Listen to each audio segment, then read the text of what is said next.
Well, it's TwoSun Tuesday, and got another one for you. This is the TS74. This is a NightMorning design. Pretty interesting design, and it does have a pretty fatal flaw that I will show you guys here pretty quickly. But yeah, you can see it has a titanium milled clip. It's not using either their terrible first clip or their deep carry. You can see it's got blade pulls on both sides here. You can also see it's got a front flipper there and a flipper tab. That's interesting because it goes back to a pen. So when this thing is open, it's actually wedged between the back spacer, which is also G10, and the front, kind of in the way of the cold steel backlock that they do. It's try something. Just completely lost me. But yeah, it's a lot like that, just not, a backlock version of it. But yeah, let's go ahead and take a look at the blade. And yeah, it's a pretty healthy recurve we got here. I bet if I zoom in just a little bit here by moving my phone. But yeah, it's not a karambit style, but it's still fairly aggressive recurve to it. And I was certainly aware of that when I picked it up. I just generally need to point that out because they are more challenging blade shapes to sharpen than, things that are straight and or arc the other way. So there's that. Okay, so I mentioned earlier about kind of a fatal flaw, and it has to do with basically the back flipper on this thing. Because the front will meet that pin back there. So, unless you are super quick with your fingers, you end up getting that flipper on your finger there. It just doesn't work very well most of the time, unfortunately. But it does have, obviously the standard pull. You can bump that out a little bit. I'm gonna move my phone up a little bit, and it's got the front flipper, which takes a bit of practice. Every so often, I can, get it super flinged out without using too much wrist action. But yeah, you can see it certainly mates up with the pen there. It's a pretty interesting thing. All I really think that they would need was to just lop off that back flipper because it doesn't really work very well. But yeah, as usual, I want to see what's going on the inside of this thing. It's a standard TwoSun, so we got T8 hardware all around. So nothing really to complain about there.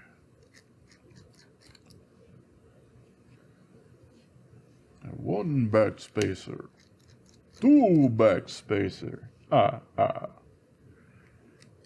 a pivot. And yeah, so just standard G10 scale. Nothing really interesting to see there. And then this guy is usually a little difficult to, well, I guess that wasn't at all. I'm lying to you. So, yeah, you can see we got a beefy pin for essentially that back blade stop there. It is super thick compared to what they use in most of their other knives that use an internal blade pen stop sort of thing there. But yeah, we just got their standard construction of just a little G10 back spacer there. You can see that it does have a little bit of skeletonization going on here, just a couple of holes here and there. And yep, we got their standard ceramic bearings there with the reverse detent track. Nice detail that well, I appreciate it on their knives. But yeah, super simple construction, which hey, works out quite nicely when you're disassembling to clean it out and whatnot. Just super easy. It does have a D-shaped notch. It doesn't go all the way through the pivot. It just has a notch, which means you can't reverse the pivot, which means you have to put it back together with the liner on top, because that's the point where the notch is, and the pivot won't even shove through the other way. So that does make it slightly more challenging to put together than some of their other stuff, but it seems to be the direction they've gone with almost all of their knives now. So get used to it, I suppose. But yeah, that arcing blade shape, and it really reminds me of. I don't think it was Case that made that knife that I'm thinking of. Maybe Hen and Rooster or something like that. They would make some. I don't remember if they were. Man, I really wish I had a little bit better memory of that. It was either a floral knife for for flower arranging, or it was a fruit knife that I think Hen and Rooster would make. But it would also have kind of that curve shape. It was a little bit easier for someone to grab the stems of flowers to be able to do that and not have them slip out. But it also helps a lot. Some people do like these blade shapes for doing those pull cuts when you're opening up boxes or whatever, which is neat.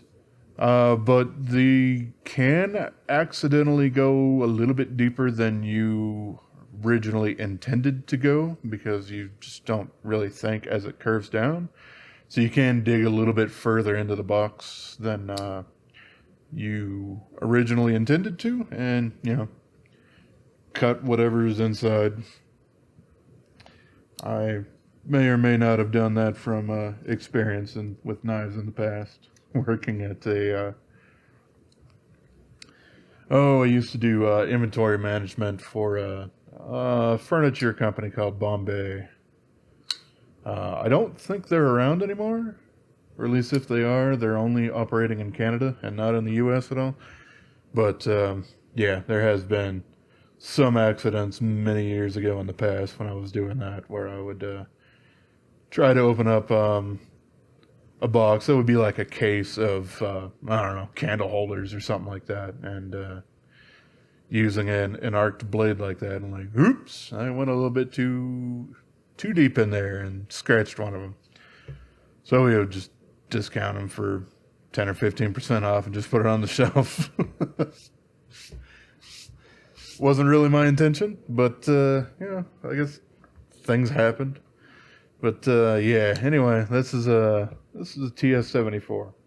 Since I didn't say it earlier, but you've certainly seen it in the thumbnail and the description, this is a NightMorning design.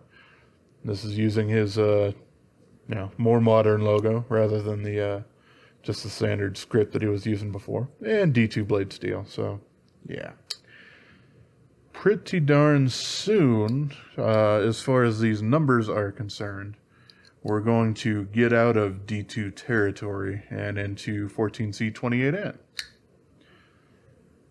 Let me see. How many more?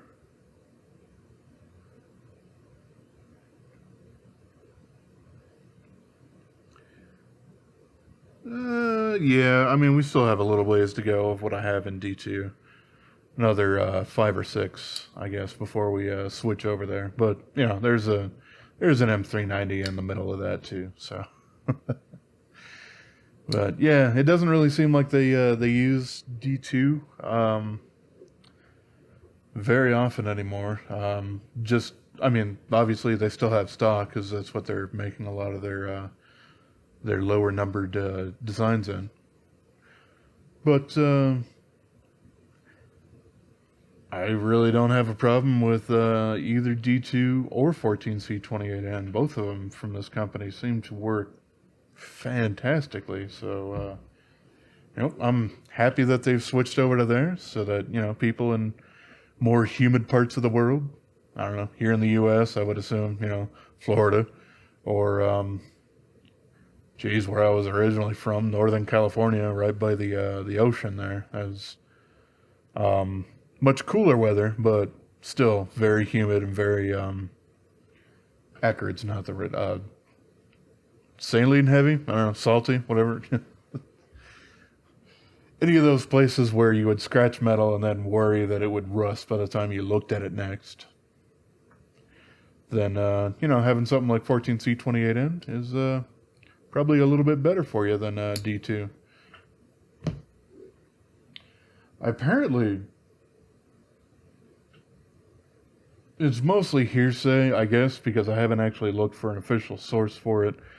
But I had seen that 14C28N was originally something that Kershaw wanted made. And they did that because they were using another steel called 13C26. And its stainless properties were apparently not very good compared to 12C27. So Sandvik came up with that steel for them. And now a lot of other folks are using it for some more of their budget lines. But it's fantastic steel, so I really can't blame them. Kind of interesting that Sandvik actually got to hold on to the rights for that and sell it to anybody else.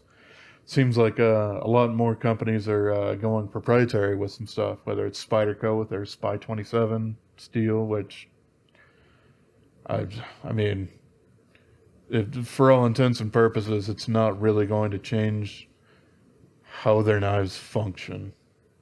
It has a lot of the same properties as S30V, which virtually all of their knives basically come in, unless you get a sprint run. So there's that. And there's also Artisan Cutlery's AR RPM 9 that it's kind of like their special magical version of a powdered D2. Well, it sharpens up a little bit easier, holds an edge slightly better than D2, and it's stainless. So, yeah, that's neat. But it's also proprietary. And, I think Falkneven has has a proprietary steel or two, but I do believe that it's only on like a knife or two that costs like several $1,000s. So I don't really know if you would consider that to be super special or anything as far as what I was just talking about. And yeah, I don't know, just kind of an interesting thing I had read earlier about 14C28N. So yeah, like I said, I haven't actually verified that with any kind of sources. I think I saw it in a couple of YouTube videos or something like that and went, that's kind of interesting. So I might currently be perpetuating lies, and I don't necessarily mean to, but regardless, it was interesting. All right, yeah, so I've rambled on. Haven't really talked about this guy for probably a couple of minutes because I went off on steel. So, yeah, kind of final thoughts on it. It's pretty darn comfortable. You got the jimping back here, but because you're gripping a little bit and you got those finger grooves, it works out quite all right. You can also, of course, do it in that reverse paring knife kind of grip, which is, what I'm familiar with these blade shapes being used for a lot in flower arranging and other botanist applications. And it's got a very stout blade stop back there that's sandwiched between the back spacer and the blade, so it adds like an extra degree of security there. So yeah, it's a pretty neat little thing. all things considered. Maybe not something that I would have in my standard EDC carry rotation, but certainly an interesting piece nonetheless. It's got their standard pivot on there, which, hey, I mean, almost all of their knives do.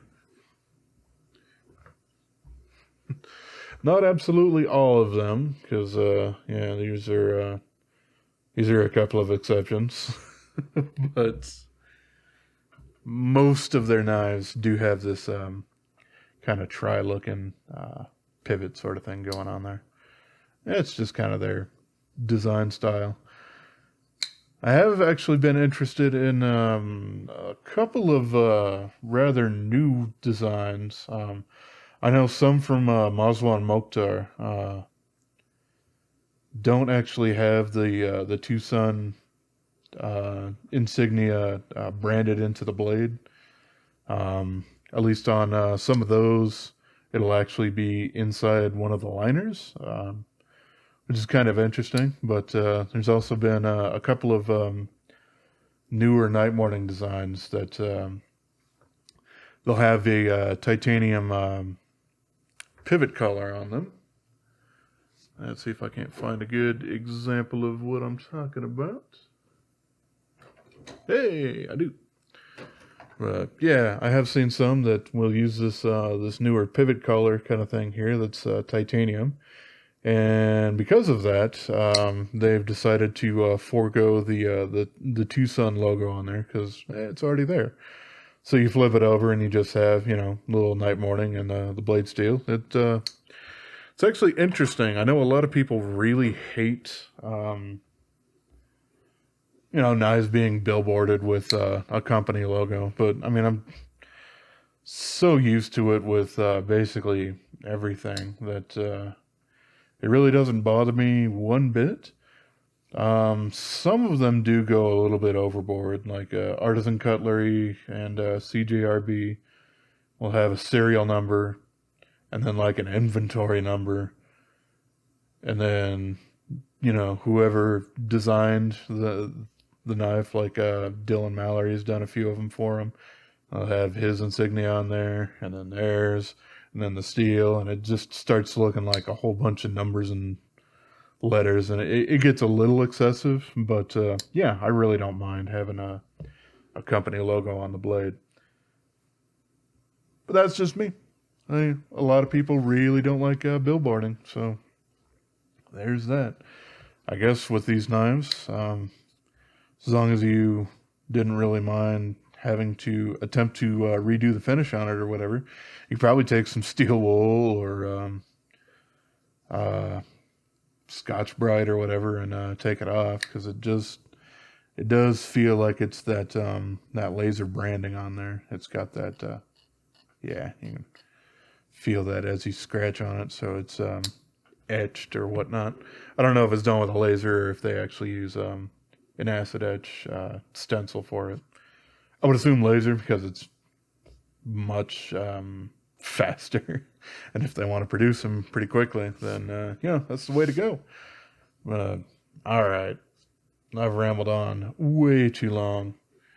It seems to be a growing trend with my videos, so I apologize if I'm a bit long-winded, but yeah, there's the TS74. So there's another TwoSun for you. All right.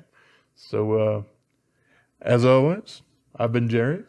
I'll see you back here next week for another TwoSun knife, and there'll also be other content on the channel in between then. So as always, have yourself a wonderful rest of your day, yo.